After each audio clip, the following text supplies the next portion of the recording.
Oi, Aninha, tudo bem? Tudo ótimo, André. Muitas notícias hoje, né? Sim, vamos conferir? Senado aprova a medida provisória para criar um fundo de compensação ambiental. Comissão de Constituição e Justiça debate projeto que obriga presos a ressarcir o governo pelo gasto com a permanência deles nos presídios. E campanha Maio Amarelo conscientiza sobre acidentes e mortes no trânsito. O Senado Notícias Revista começa agora.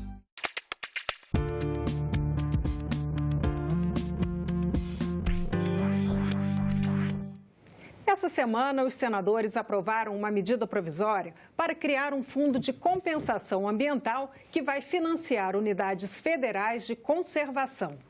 Isso mesmo, Eni. O fundo vai ser gerido por um banco público escolhido pelo ICMBio. Mais informações na reportagem de Soraya Mendanha. O primeiro item aprovado pelos senadores foi a medida provisória que autoriza o Instituto Chico Mendes a escolher, sem licitação, um banco público para criar e administrar um fundo privado com recursos de compensação ambiental, pagos por obras com grande impacto no meio ambiente, como a construção de fábricas de grande porte ou hidrelétricas. O fundo vai financiar unidades federais de conservação, como parques nacionais, reservas biológicas e áreas de proteção ambiental. Nós vamos ter a possibilidade de, mesmo tendo empreendimentos, fazendo compensação no litoral, nós temos recursos para as áreas de reservas extrativistas, para as florestas, para as áreas de domínio público, né, e de posse e domínio público. Isso é um tema da maior importância, sob pena de nós estarmos, de novo, discriminando regiões como a Amazônia, que tem muita dificuldade para implementar as suas unidades de conservação. Para fazer a aplicação desses recursos, a gestão desses recursos, reconhecendo e considerando as características regionais, porque de acordo com os nossos biomas, que são 6 em nosso país, essas características são diferentes. O Cerrado, a Mata Atlântica, a Amazônia, enfim, com muitas especificidades, poderão ser administradas. Foi aprovado ainda projeto para possibilitar a troca da prisão preventiva pela prisão domiciliar para gestantes e mães de crianças ou de pessoas com deficiência. Resolvi apresentar esse projeto depois que tomei conhecimento das condições em que vivem e morrem as mulheres gestantes e seus filhos hoje encarceradas, num ambiente totalmente insalubre, digno de se comparar aos períodos mais bárbaros da humanidade. Me refiro especificamente não ao século passado, mas aos séculos XVII e séculos XVIII. Mais do que justo que, não sendo grave o crime, que essa mãe possa realmente dar ao seu filho uma vida digna, fora realmente das grades, fora de uma penitenciária, fora de um clima que é totalmente adverso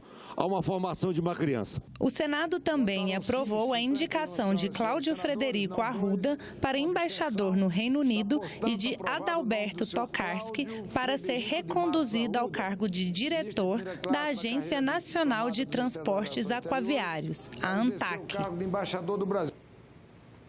O preso deve pagar ou não pela sua manutenção no presídio? Um projeto em tramitação no Senado prevê que sim. Pois é, Indy, o assunto foi tema de debate na Comissão de Constituição e Justiça. Não existem números exatos, mas a estimativa é de que a população carcerária no Brasil passe de 720 mil presos. O custo para manter cada um deles depende de fatores como a estrutura do presídio ou a região do país. Mas, na média, um preso custa ao Estado, por mês, cerca de R$ 2.400. O gasto total é de 28 bilhões de reais por ano. O projeto que está em debate aqui no Senado prevê que os presos sejam obrigados a devolver aos cofres públicos os valores gastos com a sua manutenção. De acordo com o texto, os que não tiverem recursos próprios deverão pagar com trabalho. Na audiência pública para debater a proposta, os participantes concordaram que o projeto traz avanços, principalmente porque incentiva o trabalho nos presídios, mas apontaram obstáculos à implementação. As unidades prisionais não reúnem condições, as suas instalações físicas não reúnem condições para o desempenho de um ofício. O preso, ele não se recusa a trabalhar, não tem vaga. Nós não temos vagas para os presos. Os representantes do Ministério da Justiça disseram que hoje o sistema penitenciário já tem 95 mil presos trabalhando e que já existem iniciativas que prevêem a indenização. Eles questionaram o caráter obrigatório da proposta. Aquele preso que tem condições de ressarci-lo não estaria, portanto, sujeito à disciplina do trabalho para realizar esse ressarcimento. Então, essa pergunta acho que é importante para a nossa reflexão, uma vez que pode gerar, inclusive, as condições diferenciadas de detenção que tanto incomodam a população brasileira como um todo. O ressarcimento é de uma forma igual, sendo que a gente não tem uma forma homogênea nem de tratamento, nem de oferta de serviços, nem de tipos de presos, nem de tipo penal, nem de condição individual de cada um. 96% aqui da pesquisa no Senado dizem que os presos têm que trabalhar. E Vossa Excelência diz que eles não se recusam, que eles querem, e o que nós não temos é condição nos presídios. Talvez a gente diminuísse o custo desses presidiários, a gente teria dinheiro para fazer investimento e melhorar as condições dos nossos presídios. Agora um alerta. Se seu filho está com problemas na escola, pode ser que a dificuldade não seja na assimilação do conteúdo, mas um problema de saúde. Pais e professores têm que ficar alertas. Os cuidados com a audição e visão dos alunos de ensino fundamental chamaram a atenção dos senadores da Comissão de Assuntos Sociais. Em sala de aula, a comunicação entre professor e alunos tem que ser afinada. Sintonia entre mestre e estudante. Mas e quando o conteúdo não é assimilado por uma questão de saúde? Visão e audição deficientes trazem enormes prejuízos à aprendizagem. Para melhorar a saúde e o ensino, os senadores da Comissão de Assuntos Sociais alteraram a Lei de Diretrizes e Bases da Educação, a LDB, garantindo prioridade nas ações de identificação e correção de problemas visuais e auditivos dos alunos. O texto da Câmara dos Deputados, modificado na Comissão de Assuntos Sociais do Senado, destaca esse atendimento, especialmente dos 2 primeiros anos do ensino fundamental. Às vezes a condição social inferior inibe até a pessoa de se manifestar e dizer, olha, não estou enxergando bem, não estou ouvindo bem, e passar ao largo sem identificar. Portanto, é necessário a assistência médica gratuita e também o oferecimento das condições para que os alunos possam ter condição de ler, de ouvir e de aprender. O projeto de lei da Câmara 104 de 2015 segue agora para análise do plenário do Senado. Eni, chegou a hora do nosso quadro Dica Legislativa. E hoje nós vamos saber mais sobre o aparte. Quando o senador está na tribuna e outro quer fazer algum comentário, ele pede um aparte. Isso aí, André. Vamos saber mais sobre o aparte no nosso quadro Dica Legislativa. Com muito prazer, concedo a vossa nessa parte. Concedo a parte ao senador Lindenberg. Pastor Bel, por gentileza. Um senador está discursando aqui na tribuna. De repente, um colega no plenário pede para fazer um comentário ou acrescentar algo sobre aquele pronunciamento. É o que se chama aparte. O senador tem 2 minutos para falar e só pode falar sentado. Era isso, senhor presidente, mas eu gostaria de dar uma parte ao senador Regufe. Obrigado, senador Cristóvão. O regimento interno proíbe o aparte em algumas situações. Por exemplo, o senador que estiver presidindo a sessão não pode usar esse recurso. A decisão de conceder o aparte é do senador que está usando a palavra. E se ele recusar o aparte de um senador, essa recusa vale para todos. O aparte só é concedido não pela presidência, só pode ser concedido por quem está na tribuna. Eni, a participação masculina nos afazeres domésticos vem aumentando. Sim, André, mas na média as mulheres ainda dedicam o dobro do tempo que os homens às tarefas de casa e cuidados com crianças e idosos. Cuidar dos filhos, limpar a casa, lavar, passar, cozinhar. Tarefas só de mulheres? Os dois podem contribuir. A maioria dos homens explora muito a mulher. Lavo o banheiro, limpo casa, lavo a área, faço questão de ajudar minha mãe. Eu tenho amigos homens que nem chegam perto da cozinha, tem que ficar tudo dependendo da mulher. Nós trabalhamos fora, temos filhos, cuidamos em casa, cuidamos dos filhos. A primeira a acordar, a última a dormir, né? Infelizmente o homem precisa acordar para a realidade, né? De vez em quando eu cozinho. Aqui acolá, limpo o chão, lavo uma roupa, lavo uma louça. Mas é muito difícil, quem faz isso mais é minha mulher. Na casa do Rodrigo e da Valesca, não tem essa de um trabalhar mais que o outro, não. Casados há 5 anos, os dois trabalham fora e dividem igualmente todas as tarefas de casa. Meu marido faz tudo que eu faço em casa, exatamente igual. Coloca ela para dormir, dá banho nela, troca a fralda dela, a gente faz tudo dividido por igual. Fui fazendo, fui me adaptando, né, para que a gente levasse a vida da melhor forma possível, né. Os dois concordam que a divisão de tarefas ajuda e muito a evitar o estresse em casa. E eu não preciso chegar em casa e ficar, fulano fez isso, fulano fez aquilo, porque aí estressa mais ainda, né. Vamos carregar o piano, porque o piano é pesado, vamos dividir o peso do piano para que todo mundo, né, consiga carregar esse piano, para que seja, no final das contas, uma coisa leve, né. O problema é que nem todos estão dispostos a ajudar a carregar o piano. No geral, são as mulheres que ainda pegam no pesado em casa. É verdade que o número de homens realizando trabalhos domésticos cresceu.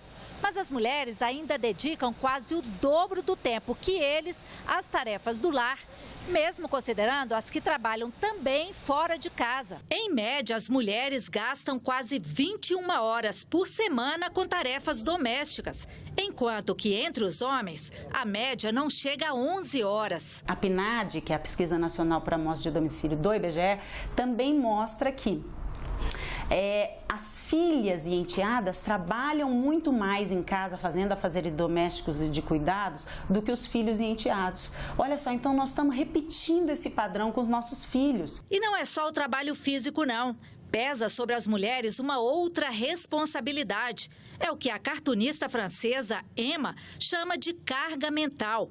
As tirinhas publicadas no Facebook dela e traduzidas no Brasil viralizaram em vários países do mundo, principalmente porque mostram o peso invisível que as mulheres carregam de gerir as tarefas, ou seja, o peso de pensar o que precisa ser feito. Carga mental excessiva que adoeceu a Lidiana, que nós mostramos ao lado do marido no início dessa reportagem. Ela tem 3 filhos homens. Paulo, faz isso. Erickson, faz aquilo. Luciano vai lavar o banheiro. Então, eu fico mais estressada se eu ficar pedindo para eles. Eu prefiro fazer logo. E o estresse, ele causa muita coisa na gente. A gente se estressa muito rápido e adoece, entendeu? Eu, quando eu estava trabalhando e fazia as coisas dentro de casa, eu tive depressão em cima do pânico. A história de, meu companheiro me ajuda em casa, né? Eu tenho um companheiro que me ajuda. A ajuda é a desresponsabilização, né? Aquela outra pessoa que compartilha com você daquele ambiente familiar, ela precisa se responsabilizar por um número X, né? De tarefas. Eu vejo as minhas outras colegas, fulano não ajuda, fulano não faz nada, fulano fica só assistindo. E algumas amigas até falam, né? Traz o Rodrigo para conversar com fulano, quem sabe, né? Ele ajuda. André, a carga de trabalho doméstico recai muito mais sobre as mulheres. E eu posso até dar o meu exemplo, porque tive uma dupla jornada para cuidar do meu filho, praticamente sozinha. E você, como pai, ajuda em casa nos cuidados das crianças? Olha, Ni, eu tenho 2 meninos, eles já são crescidos, mas eu ajudo bastante em casa, viu? Agora, você já ouviu falar no movimento Brotherhood? Sim, André. E para a gente saber mais sobre esse grupo e a mudança da postura do homem na sociedade, é que vamos acompanhar agora uma entrevista com o Gustavo Tanaka, o seu idealizador e também autor do livro 11 Dias de Despertar. Está Tanaka, você é criador de um movimento, o Brotherhood, né, que propõe uma nova visão de masculinidade. É um novo posicionamento, inclusive, nas tarefas domésticas, no cuidado com crianças. Como é que é isso? Sim, eu acho que é um movimento onde a gente tenta entender e ressignificar o que é ser homem e desconstruir um pouco daquelas ideias que a gente teve quando a gente era mais novo, de que o homem não pode chorar, de que o homem tem que ser forte o tempo inteiro, de que tem que ser o provedor, de que ele não pode falhar em nenhum momento, né? É uma visão que torna muito difícil atender essas expectativas. Então, o que a gente faz é tentar entender o que de fato é ser homem e como é que eu posso me comportar. E aí vou me libertando um pouco desses padrões. Isso faz com que eu consiga ajudar mais em outras áreas onde os homens não costumam participar, né? Como até a parte doméstica, a parte da casa, a parte da educação dos filhos. Tudo isso faz parte de ser um homem de verdade, né? Porque hoje existe esse estereótipo, a mulher cuida, o homem é cuidado. Como desconstruir tudo isso? Eu acho que é a partir da experimentação e a partir das conversas, a partir da liberdade de fala, né? Porque o que acontece é que o homem é aquele ser que não fala muito, né? Ele guarda para ele não pode expressar o que ele sente, ele nem sabe fazer isso, ele nem sabe expressar o que está acontecendo dentro dele, porque ele aprendeu durante muitos anos da vida dele a guardar, a se proteger, a esconder aquilo, então ele não tem a capacidade de falar. Muitas vezes a mulher não entende por que o homem está se comportando de uma forma, porque ele não sabe expressar aquilo. Então, o diálogo é muitas vezes a oportunidade de ter escuta para que o homem tenha espaço de falar, não, tudo bem eu falar, isso aqui não é uma vergonha, eu não sou menos homem porque eu tenho essas dificuldades ou porque eu sinto isso, e se eu não for aquele homem que eu vi na televisão, tudo bem, eu vou continuar sendo homem mesmo assim. Sabe? A gente não ter a necessidade de atender as expectativas de um padrão estereotipado do homem de sucesso, do homem rico, provedor, forte, galã, todas essas coisas, né? Hoje tem crescido o número de homens que já se dividem mais, compartilham mais o trabalho em casa e o mesmo cuidado com os filhos. O homem está mudando o papel dos homens na sociedade?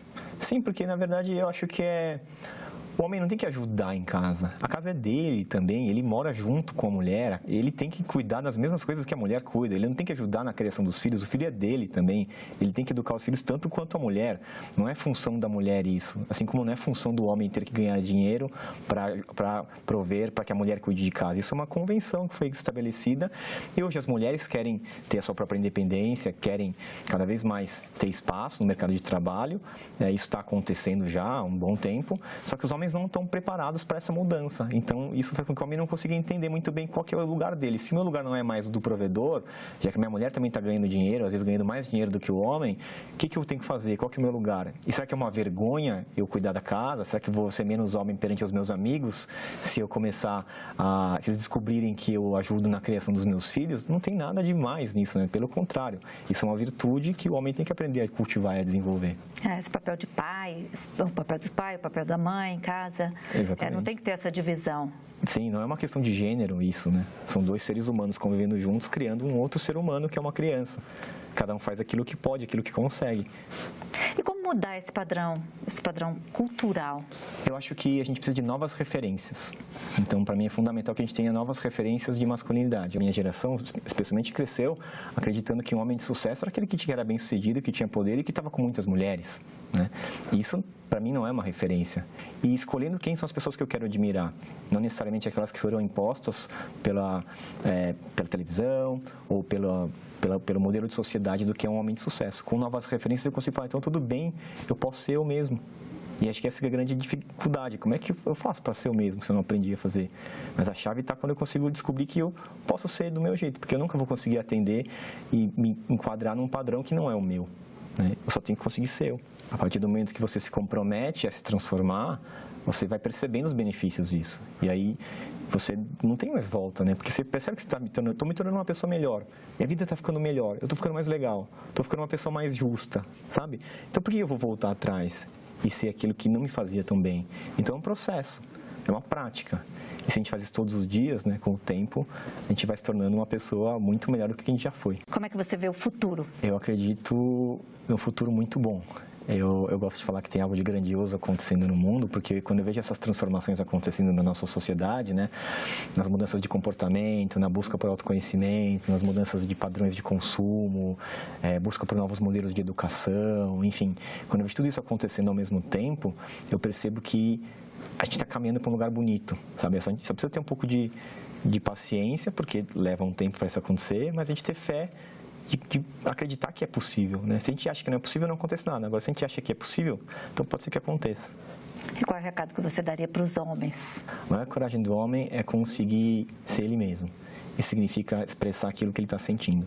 É muito difícil para um homem expressar o que ele está sentindo. É muito difícil para ele tomar consciência e ter contato com aquilo que está dentro dele, aquilo que ele se negou a olhar. Então, começar a perceber que eu posso falar aquilo que eu sinto e que não tem nenhum problema eu ter dificuldade, não tem problema eu pedir ajuda. Então, o homem que consegue pedir ajuda, ele consegue se desenvolver demais, porque é muito difícil pedir ajuda para um homem, eu sei como é isso.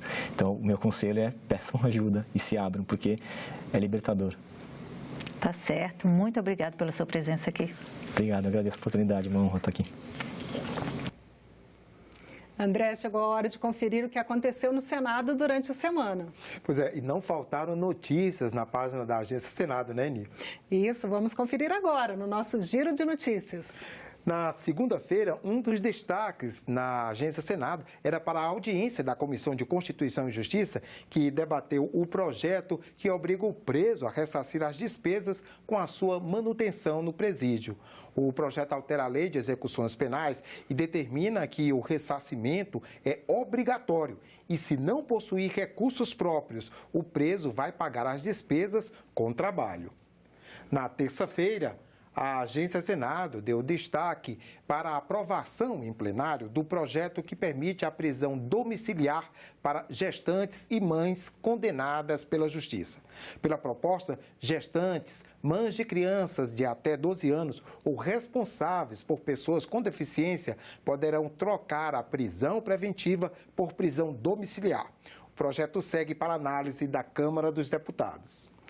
Na quarta-feira, a capa da Agência Senado mostrou, entre outras notícias, que o ministro do Tribunal Superior Eleitoral, Admar Gonzaga, anunciou em sessão de debates no plenário que vai ser feito um pacto por tolerância nas eleições presidenciais deste ano. O ministro participou da sessão temática, que debateu o aumento de casos de violência e intolerância no processo político do país.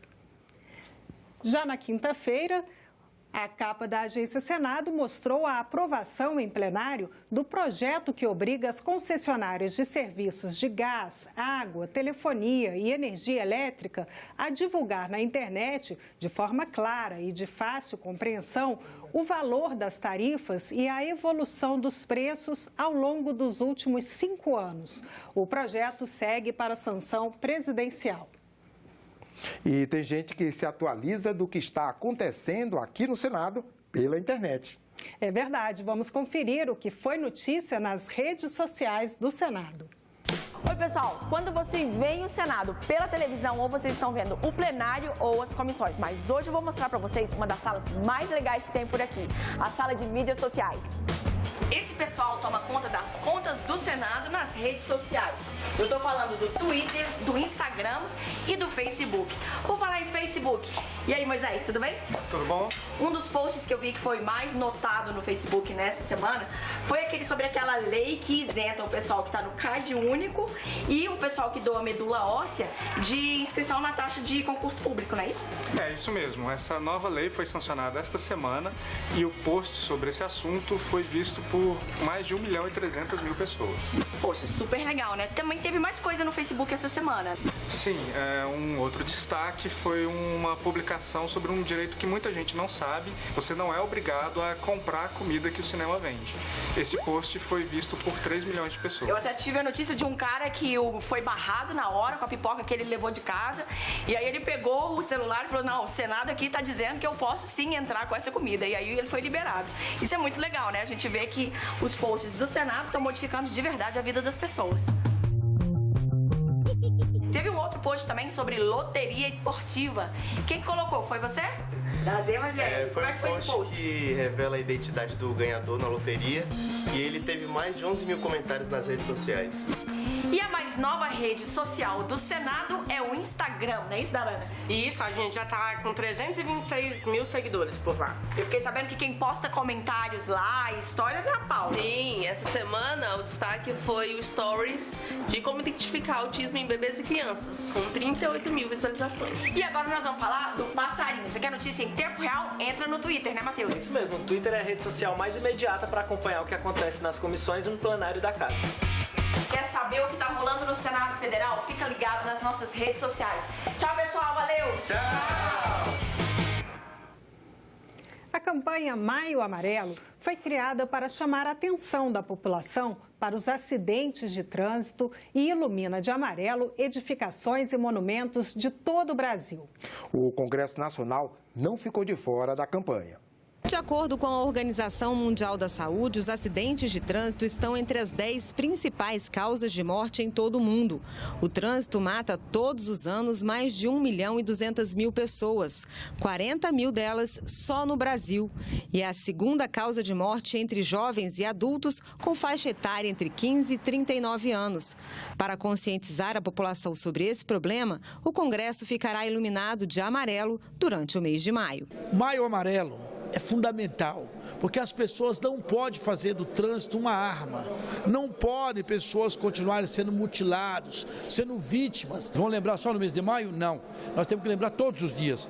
Incidente nas estradas. Todo momento que você embarcar num carro, numa moto, num caminhão, trata de ser um motorista, trata de ser atencioso, não fica pegando o celular, ligando o som, ligando isso, ou bebendo. E aí sim, infelizmente, vai acontecer uma tragédia. Quem vai te esperar sorrindo, quem está te dando um tchau sorrindo, pode de repente te receber chorando. Então não faça isso. Venha junto com a gente, vamos fazer o melhor no trânsito, diminuindo o acidente. Você pegar todas as guerras em curso, elas não mataram tantas pessoas quanto o trânsito brasileiro mata. Então, rodovias, dentro da cidade, é muito importante esses usuários terem a noção e estarem sempre sendo alertados do perigo que é dirigir de uma forma, vamos dizer assim, mais agressiva. No Senado, há vários projetos para tentar reduzir o número de acidentes de trânsito. Entre eles, a proposta que torna crime hediondo o acidente com vítima fatal provocado por motoristas que ingeriram bebidas alcoólicas